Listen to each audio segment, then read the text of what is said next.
Welcome to National Parks Traveler, where we explore the national parks and the issues that involve them.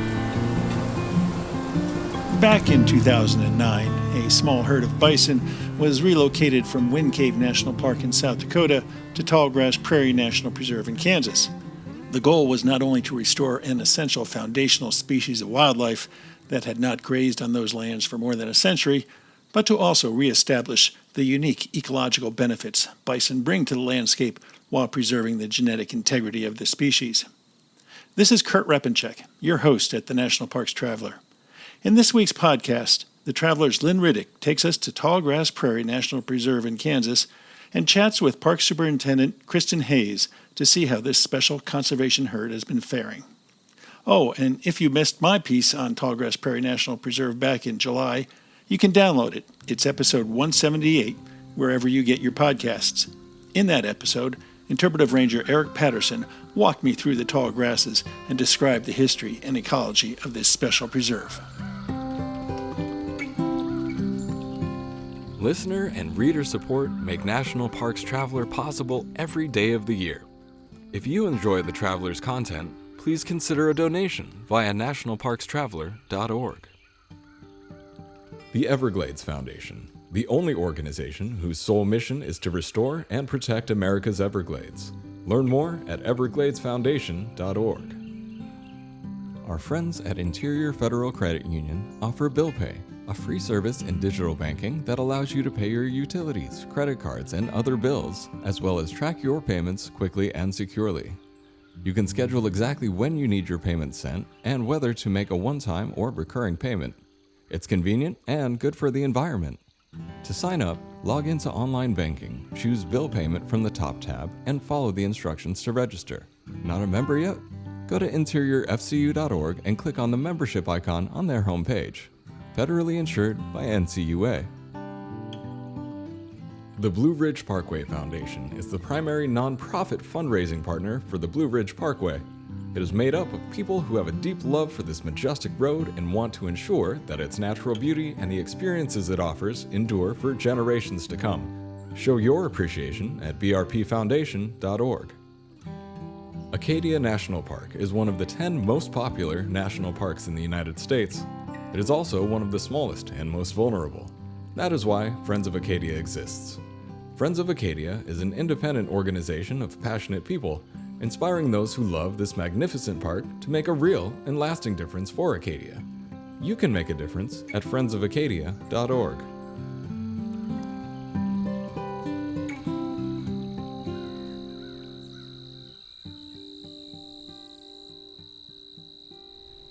At National Parks Traveler, we like to think that our articles and podcasts inspire people to come out and see parks that they may not have thought of before. And in fact, a podcast that our editor Kurt Repenchek did in July about Tallgrass Prairie National Preserve in east central Kansas inspired me to come here to see the varied grasses at their maximum height.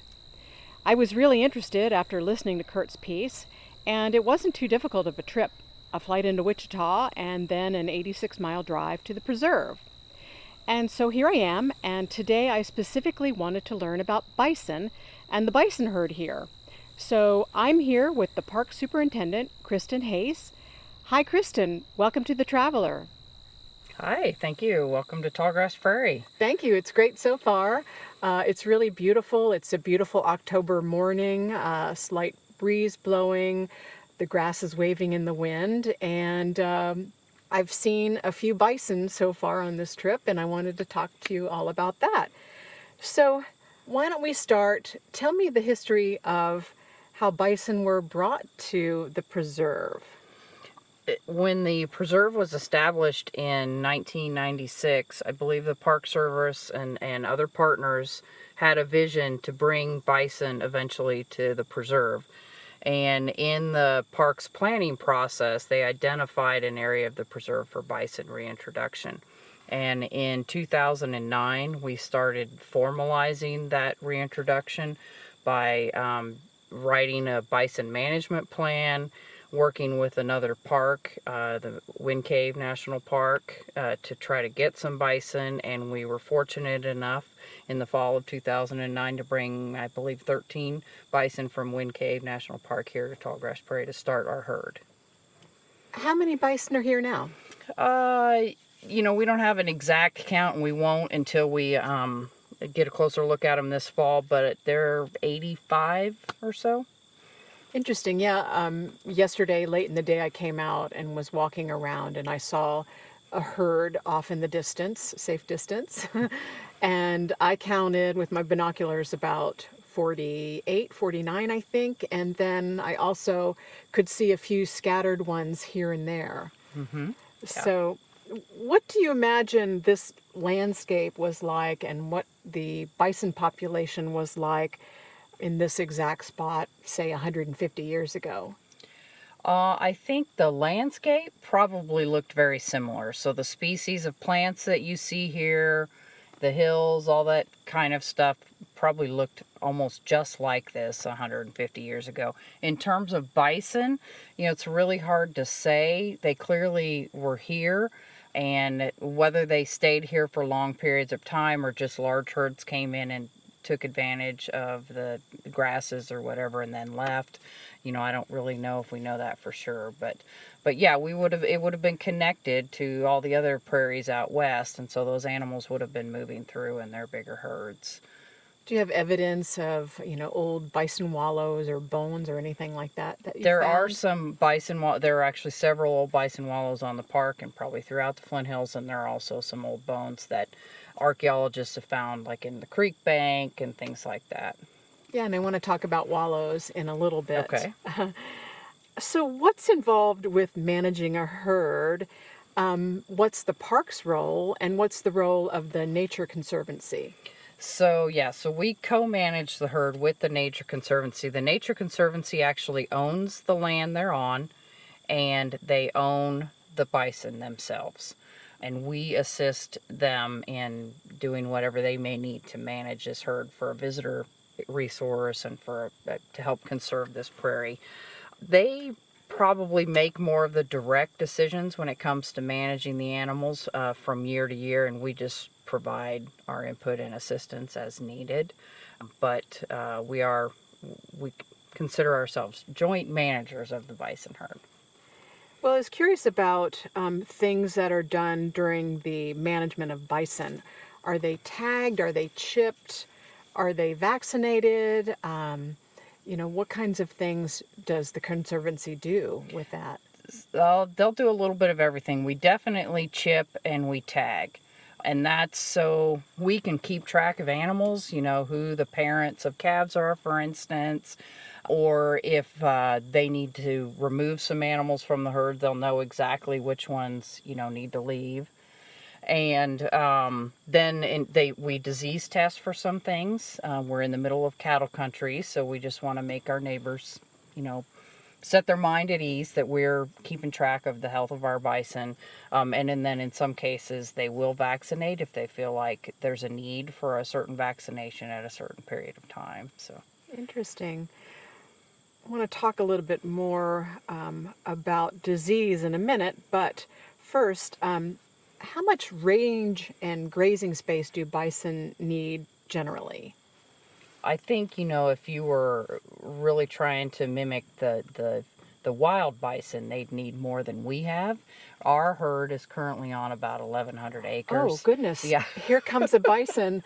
What's the protocol? He is 20 feet away and getting closer. He's coming to check and see what we got going on, but maybe we'll go ahead and load up for the time being. Yeah, and sure. Either go to a different load. Maybe we'll go out of their pasture. Okay, I'm going to turn the recorder off now while we get into the car. Yes, yes. Okay. Surprise. He really snuck up on us. Yeah, I really didn't think that one individual would come bug us, but so... Well, it's better that one came versus the whole herd. So the reason he's coming and bugging us is because we'll be rounding them up here pretty soon to do that management and train them to a feed truck, so we lead them into the pens. So now when they see a vehicle, and that process is starting because we're going to round them up in a month. So you got to get them all trained, and so now they're like, "Ooh, a vehicle! There's great. food." That's why he's coming out. So. Well, we couldn't have planned that more perfectly, I guess. And we're driving up. Yeah, ideally, that wouldn't be away. happening, and if you were going to another park, that probably wouldn't happen at all. It's just TNC's a little more active in the management than National Park Service is. So I'm just going to leave the pasture. That way we just don't have to worry about it. And, to reiterate, TNC is the Nature Conservancy. Yes. And the road we're driving on is just for foot traffic as far as visitors are concerned. The park folks can drive up here, but typically you won't have a visitor driving a truck or an SUV that might give a bison the idea that he's about to be fed. Exactly. Yeah.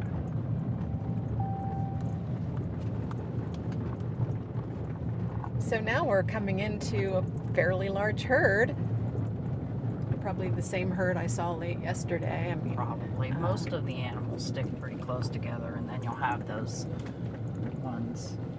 yeah, I wondered if they all bunch together, on a regular basis, or whether the herd split up into 2 large herds or 4 smaller herds, or what their habits were. The bulk of the herd here, anyway, stays together, but you'll have, we kind of call them those teenage bulls, so you'll have smaller groups of young bulls off on their own, and then you'll have some big mature bulls that'll be by themselves. So you'll have groups of bulls or individual bulls, but most of the rest of the herd sticks pretty close together throughout the year.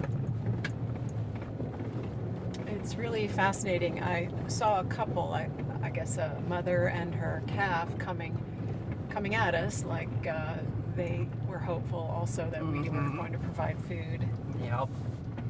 Yeah, I think that the Nature Conservancy and others have learned it's a little easier to try to bait them in. I'm going to go through the gate because otherwise they'll come see us. Okay. Okay, well, we've resumed our interview. We've driven through the gate into, this is called Big Pasture? It is Big Pasture. Okay, yes. so the bison are on the other side of the cattle grate, and we're looking out at, how many would you say there? I'd probably say 30 or 40 of them, maybe. 30 or 40. So it's just a beautiful scenic vista. A lot of clouds in the sky, the sun trying to peek through, some rays coming down, and just a beautiful picture of wild bison on the prairie. So going back to what we were talking about how much space bison need to roam, and how much land do they typically cover in a day?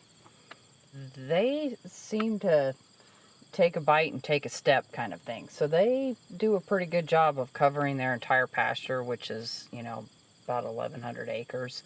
And it's stocked the number of animals in there's enough forage to, supply those animals. So if you had more animals, you'd want more acres, obviously. But yeah, they move around quite a bit. They won't be in this spot here probably, an hour from now. Yeah, I've seen bison herds before, of course, in other national parks. But it was only yesterday that I noticed how quickly they move. Yeah. They do not stay. They'll sit down and rest every once in a while, chew their cud, that kind of thing. But they're not there for very long usually. How pure are the bison genes in this herd? Do you know if there are any bison with residual cattle genes? There are likely some residual cattle genes. We haven't done, it depends on how hard you look, I guess. So we've done some genetic testing using mitochondrial DNA, and there's no evidence of cattle introgression is what they call it. So the cattle genes in the mitochondrial DNA, and that's the same as the wind cave herd. However, it's likely there are still some cattle DNA in the nuclear, or some of the more advanced genetic sampling will probably find that out. But it's so small that those cattle traits, you're not seeing them in the bison. They still look and act, for the most part, like a wild bison. It's just that history of how how we have bison today includes a cattle portion, and most of the herds out there today have some evidence of that history. So, Right, just to back up, years ago, 150 years ago, bison were bred with cattle, and that residual genetic blending is still present in yes. bison today, and it's the intention of many conservation herds to purify the bison so that they don't have the cattle genes anymore. Did I explain that correctly? Yeah, I don't know if, it probably depends on the individual conservation group. But in our case, they are what they are. We're not looking to remove, cattle genes necessarily. They're not, what would be in these animals is not deleterious to the animals. They didn't get something bad from the cattle thing. So you might actually lose more genetic diversity or those types of things by trying to get rid of that than to just keep it and let them be what they are. So, but there may be some instances where the amount of cattle introgression or cattle genes may be to some extent not valuable to the bison, and maybe those types of herds or those herd managers may decide, I don't want that, and they might try to remove those animals. Okay, I wanted to go back to disease. Is that an issue here on the prairie, in the National Preserve? And what types of diseases might you see? You can see similar diseases in bison that you see in cattle. And at this point here at Tallgrass Prairie National Preserve, we do have a disease called Mycoplasma bovis, which is primarily a respiratory infection, and it can be really hard on bison. And so we're working with wildlife vets and others to try to figure out how to, maintain a healthy herd.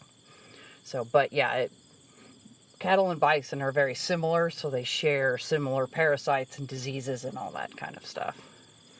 And you always hear about brucellosis, whether that's a legitimate concern of ranchers that operate near bison herds in other national parks, and whether that's spread by bison. I think those are things that are debated. What do you know about that? Well, I know that the cattle industry is concerned about it, and so what we do here is we test for it, and because the Nature Conservancy, ends up selling these animals, they'll actually vaccinate the bison for brucellosis as well. But Kansas is brucellosis free, so there's really no reason to believe that we would have it any more than anybody else. But because we know it's a concern of other ranchers in the area, and this is a ranching landscape, we try to do our best to ease their concerns. So when a bison dies, what do you do with it? Nothing. If we can, if it was right on the trail, we might move it, just because some people may not want to see that. But otherwise, we let nature take its course and let coyotes and vultures and whoever else need a meal have it. So does that happen very often? Not usually. Now, with our Mycoplasma bovis outbreak, we've had a few more die, but typically, it's one or two, maybe a year, and maybe not even that some years. So tell me about the use of the preserve's bison as a satellite herd to protect genes. Yes, so Wind Cave National Park has a unique genetic diversity in their herd, and their park is simply not large enough to have a population size to maintain that. So they can't have enough bison to protect their diversity, so to speak. And so what Wind Cave has done is partnered with other conservation organizations, whether the Nature Conservancy or states or other folks like that, to in essence increase their herd size by sending their animals to these other locations, and they're called satellite herds. Should something catastrophic happen to the Wind Cave herd, Wind Cave could theoretically build their herd back up based on those satellite herds that are out and about. So they could reach out to parks like us or other Nature Conservancy properties or states or wherever their other animals have gone, and request to get some of their animals, so to speak, back to Wind Cave. That's interesting. A little insurance, I guess. Yes, exactly. So there are bison herds in a number of national parks, of course. And Any thoughts on which herds, you've learned the most from, or the Nature Conservancy has learned the most from in managing the bison here in this particular landscape? I think that most of the national park herds are on significantly larger landscapes, so they manage differently than we do. So I would say that the local Nature Conservancy staff and the local Park Service staff have probably learned more from the Nature Conservancy side of managing, because they have several herds and they tend to be on smaller landscapes than, Badlands, for instance. So, and therefore, I think our herd is managed more like a Nature Conservancy herd than a Park Service herd. So it seems to me, by looking at the map, that you have two. Oh, what's going on here? We see four bison just kind of running and chasing each other. Yeah, they're beating each other up a little bit. So just trying to show who's boss, I think. Anyway, so I noticed that you had two fields that were closed off for bison herds. Do you rotate them in other parts of the preserve? We don't at this time. So when we initially established the herd, we identified those two pastures. Windmill is their primary pasture, and then the little traps pasture is opened as needed, and then we use it for the roundup operations, the management operations. There's the potential to increase to other areas of the preserve, but it's just not something we've moved forward with at this point. Okay. Yeah, I was curious, why wouldn't you open up the whole preserve to bison if you could have, Well, the preserve has an important cattle ranching story. So in addition to the natural resource that we represent that cattle ranching legacy. And so we want to be able to kind of maintain that and tell that story to our visitors as well. So I don't ever see the entire preserve being all bison, because that is an important story in terms of the West and just cattle ranching and actually maintenance of these prairies that we see. So the cattle ranching story will always be told here, and therefore will not have bison everywhere. Part of the Flint Hills, Kansas story. Yes, exactly. Yes. This is Lynn Riddick, and I am talking with Kristen Hase, Superintendent of the Tallgrass Prairie National Preserve in Kansas, and we'll be back after this short break.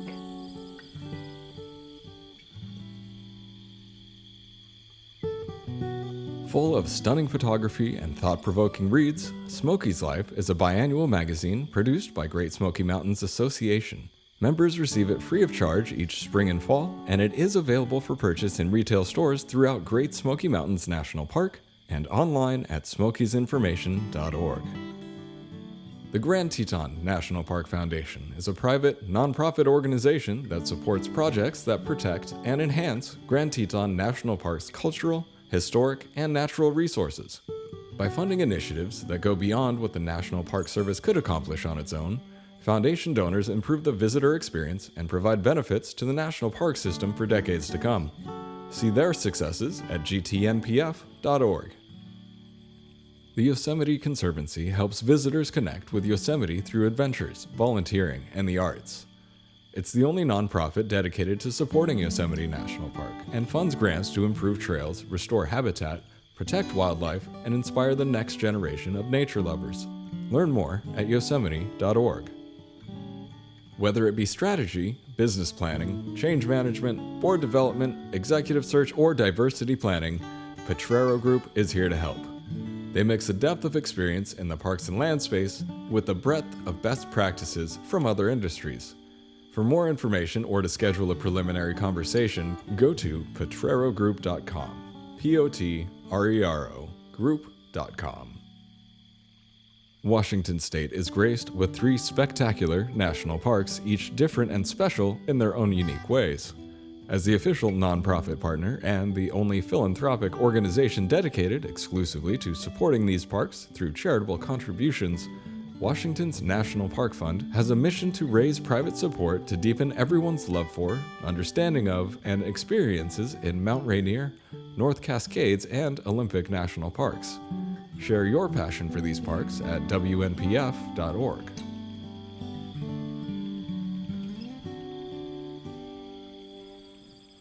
This is Lynn Riddick, and I'm back now with Kristen Hase, and we're talking all things bison here at the Tallgrass Prairie National Preserve in Kansas.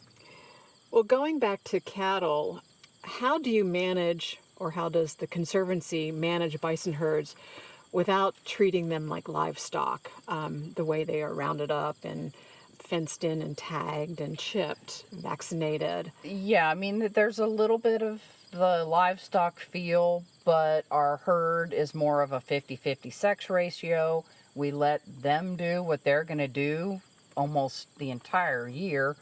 And, it's not like we're trying to make a bunch of calves so they can turn around and sell them and those kinds of things. We're trying to, for the most part, let the bison be like a natural bison herd, and where maybe some of the more intensive management, where it more closely matches some of the cattle management, would be some of that disease testing and perhaps vaccinations and those types of things.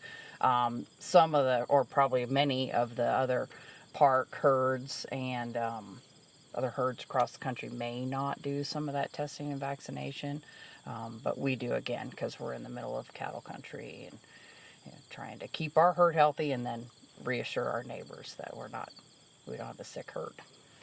So this question might be better for the Nature Conservancy, but I'll ask you.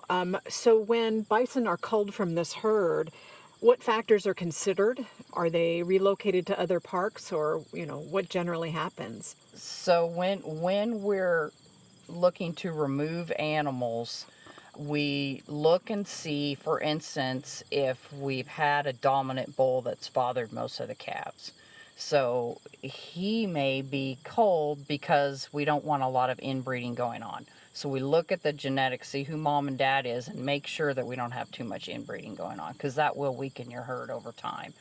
And then when it comes to the young animals that we remove, it's pretty much random. They each have numbers associated with their tags, and we pull those out of a hat, and that's who goes. And we know, we try to maintain the 50-50 sex ratio as close as we can. So some years there may be more bulls that go, or more cows that go, or heifers that go, that kind of thing. It just depends, on the year. So, and then in terms of where or how they send the animals, if there are conservation groups that are interested, they usually will work directly with the Nature Conservancy, and they're all about that. Nature Conservancy is very interested in conservation of bison, in addition to landscapes.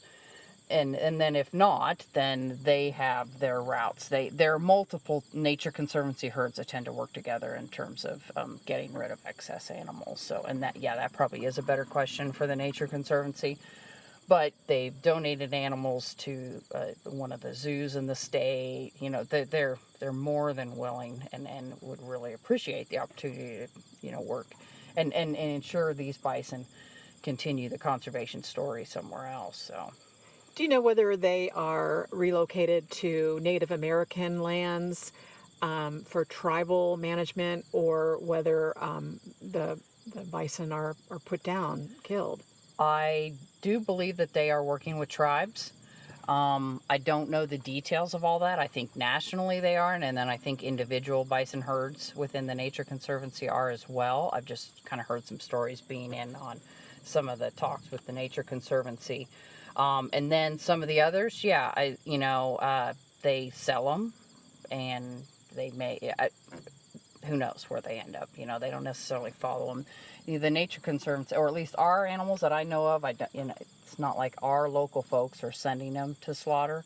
So it's just whatever that happens through the TNC route. So do you track these through their tags and chips? Do you have a software program or something that gives you a visual on a computer screen? There is a software program, yeah. So they'll each have their implanted tag, and then they've got a couple other tags related to other things, and all that is tracked. So we know, which bull had which calf, for instance, or, fathered which calf, that kind of thing. So we can track who's who. Does it show you like all the places they're roaming in the preserve? Well, that software doesn't. However, we do have some animals out here that have GPS collars on them, and we're working with the USGS to kind of get a sense for where they're moving about the pasture. But that's only like 5 animals. But that still should give us a pretty good idea of how they're using their pasture and, if it changes throughout the year, those kinds of things. Yeah, that would be interesting to see, definitely. It's kind of a miracle that without the help of really just a handful of individuals that bison are still existing on this continent because, as you know, they were virtually wiped out. They bring important ecological benefits that I want you to address. And someone said to me, well, why do we need bison? And, I kind of know, but I would like to know what you would have said to that question. I think, bison, I think they're very charismatic. They are, the national mammal. I think they represent, the American West. So there's just that interest there. But I think on a landscape such as ours, they're critical to maintaining it and kind of keeping everything together. They tie everything together. So the way they develop wallows on the landscape, or the way they graze and create these short grass grazing lawns across the pastures, opens up habitats or creates habitats for different species. When they shed, birds and other animals are able to use their hair for nesting material or those types of things. So I just think I really like what they do on the prairie, and I can't really articulate that well. They do something a little different than cattle, and the vegetation and wildlife seem to thrive in that, and they just do something a little different. So their pasture looks a little different than the cattle pastures, and like I said, I can't really articulate that very well. And then, from a national park standpoint and from Tallgrass Prairie, the visitor experience, the opportunity for people to come out here and see them on a native grassland, I think is really, really important. Well, as we've been talking the last few questions, there's been some snuffling and snorting in the background, and that's because we've got, 40 or 50 bison just about 20 feet away on the other side of the cattle grate. So it's kind of a thrill to see, and they are definitely thinking we're going to feed them, I guess. How do you prevent them from getting too tame? Or too, I guess, acclimated to humans? So we try to minimize our interactions with them as much as possible. So right now, they're more interested in us because we're trying to train them to the feed trucks so we can lure them into the pens when it's time to tag and test and do all that kind of stuff. But once that's done, we'll stop that. And then for the most of the year, they won't even, they'll look at you because you're in their way kind of thing. But other than that, they're not concerned with people for the most part. So, but yeah, this time of year, they're definitely interested because we're trying to get them trained up, and they get a little treat when the feed truck comes out. So that's and how often do you do the roundups, and when is the next one going to be? We're planning one for this November, early November, and typically we do them, about yearly, but it depends on the number of animals. So if we need to get rid of some because the herd size is getting too big, then that's when we'll do them. Do you work them through chutes and Yes. just like cattle? Yeah. I mean, it's more extensive because the bison are so strong. But it's, for the most part, it's similar to a cattle setup. Let's talk about bison wallows. Tell me about them, because I think it's kind of interesting. And when you don't know what they are, you don't know what you're seeing. But once you understand what they are, you start seeing a lot of them. Yeah. So we've got several, historic bison wallows on the park, and they're essentially little depressional wetlands at this point. So historically, bison moved through, and for whatever reason, they found an area where they would rub the dirt loose, and then they'd roll in it. And just as you get a bunch of animals that continue to rub and roll and stomp on it, they compress that soil to where at some point they start holding water. They're a depression, and then that soil's packed so tight that it holds water. And so you can see that on our landscape, especially in the spring when there's rains, because you'll come across areas where there are just these little shallow, oval-shaped things for the most part that are holding water. Now, in the current bison pasture, there are historic ones, and they'll hold some water, but they've also made some new ones as well. And yeah, they'll be more like just exposed dirt, and you'll see them out there rolling around and rubbing it and kicking it and stomping on it, that kind of thing. From a wildlife perspective, the little wetlands are probably providing food and water to the terrestrial animals, birds, and whatever else is around. And then there may be some aquatic invertebrates and even aquatic vertebrates, for that matter, frogs and other types of things that probably take advantage of those wetlands. And then the dry ones, there are probably other wildlife that'll forage on the exposed dirt and that type of thing. So we've driven out to the northern part of the park, and Kristen is going to point out some of the old bison wallows. Yeah, so this is one, we're standing in the middle essentially of an old bison wallow. And one way we can tell is it's a little lower than the surrounding area. So when it rains, it holds water. And we know it's not wet now, but we know it held water because there are a bunch of cattle hoof prints that still are here, even though it hasn't rained for probably a month. So we know it was muddy. Cattle, not bison? Yeah, these are cattle. We're in a cattle pasture right now. So this is an old historic bison wallow. We also know that it holds water because some of the vegetation out here tends to like this wetter area. Even though it's not wet the entire year, it's wet long enough that it keeps some of these other drier species out, and you tend to see wetter species. So it looks a little weedier, looks a little different than the surrounding. There's not as much grass in it. Because those grasses aren't wetland grasses. They're, they prefer the drier soils or regular type soils. So, but yeah, I mean, looking down at it, you can see, oh yeah, this was muddy at some point during the year. But you might not, looking across the landscape, necessarily pick it up except in the spring when it would have water in it, and you'd see that. Can you identify some of the vegetation that's growing here? Some of it. So there's western ragweed. So hopefully you don't have any allergy issues. Oh yeah, I do. But I took my Zyrtec this Some morning. barnyard grass, and this is buffalo burr. That's just a weedy, big. Right yeah, there. That's it. Yeah, with Buffalo those big, burr. Yeah, and they'll have the big cocklebur things that'll stick on you. They'll turn brown at some point. Yeah, there's not most of it's barnyard grass and some other weedier species, not the native stuff that's around us.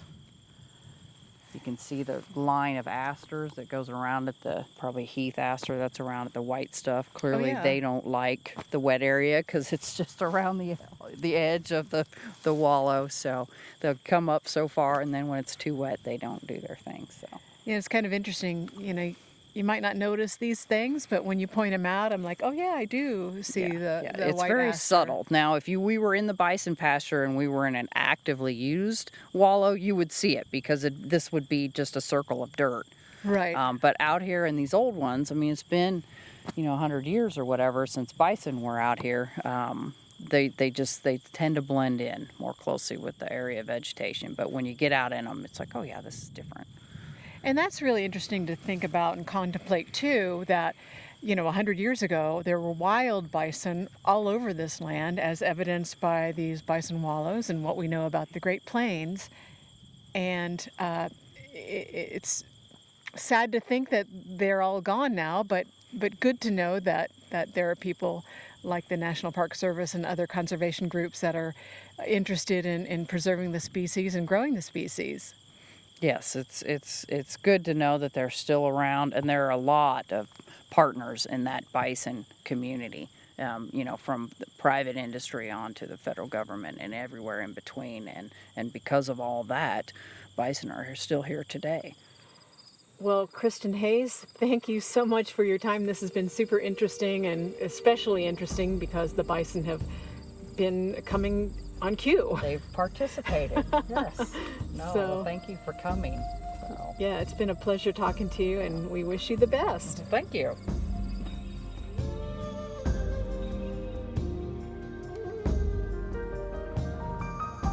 That's our show for this week. We hope you enjoyed it.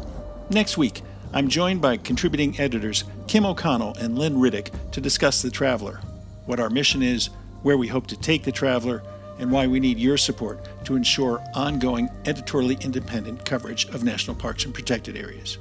For The Traveler, this is Kurt Repenchek. See you in the parks. The composers and musicians at Orange Tree Productions have created a unique collection known as the National Park Series that has grown to include more than 30 CD titles.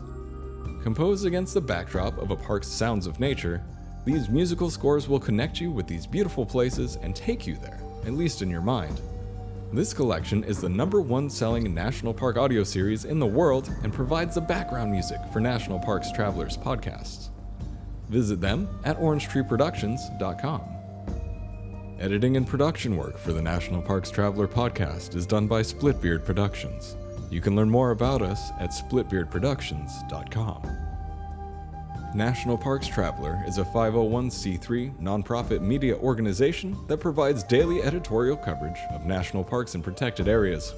Traveler's coverage is made possible by reader and listener donations. Visit nationalparkstraveler.org.